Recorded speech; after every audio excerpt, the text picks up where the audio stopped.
Hello my friends, welcome to another episode of Green Dawn. My name is Wilfred. So with the new patch 1.1.6 that's out, there is brand new monster Totem, more or less like Shrine, that give you some pretty unique gear and some excitement over champions and so on. There are also tons of new items being added and updated, as well as the balancing of the overall classes. So I'm very excited to try them on. I'm still at mid level, working my way through the end game, and what you see here is after the base game, trying to get to a place called the Gloom World.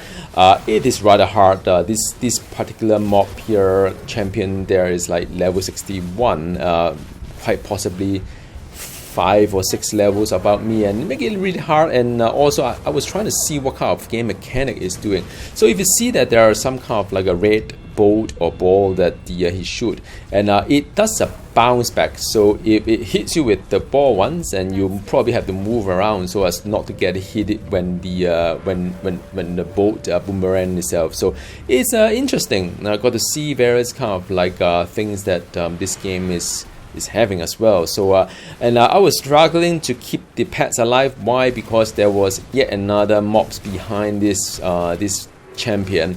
A couple of them that does toxic kind of range damage, very much like a turret, a little bit of RTS game.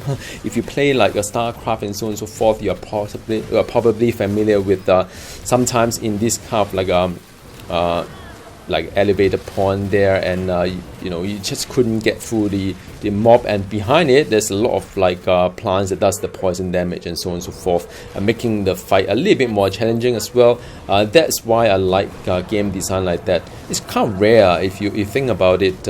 Usually when a game developer design a game, the mob types don't really not usually they work for each other kind of thing. So Green Dawn is one of the games that I'll see. You'll see it later on as well with the plants and so on. But there are some strategically placed kind of like a turret or whatever you see there. They make it quite interesting. Another game that I play that has this sort of mechanic is, I believe, it's Book of Demon as well. So they put the caster behind the tanks, and you try to take down the first thing that you see, which is a tank, but very much so you need to take down the summoner behind the tank, and it's kind of interesting. I always like a clever design like this one.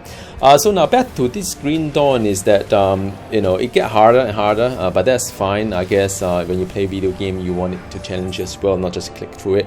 The good thing about Green Dawn is that the difficulty level kind of gradually escalate up, like I said before.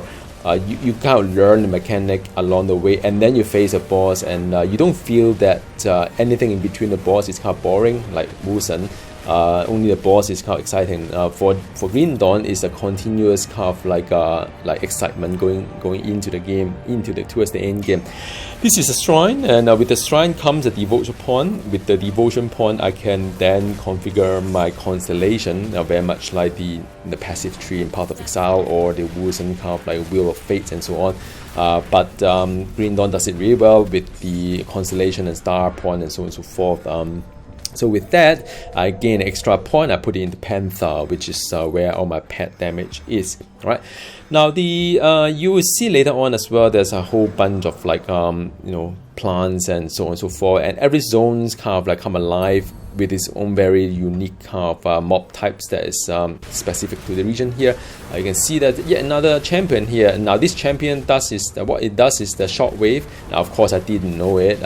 It does like two type of short wave. One is the, like you see here. The another one is just radiate around the mob itself. So a little bit of like rather interesting observation. Again, I mean, it's kind of forgiving. You just need to observe. Now this is the one that I'm talking about, the plants that keep bombarding you from the air.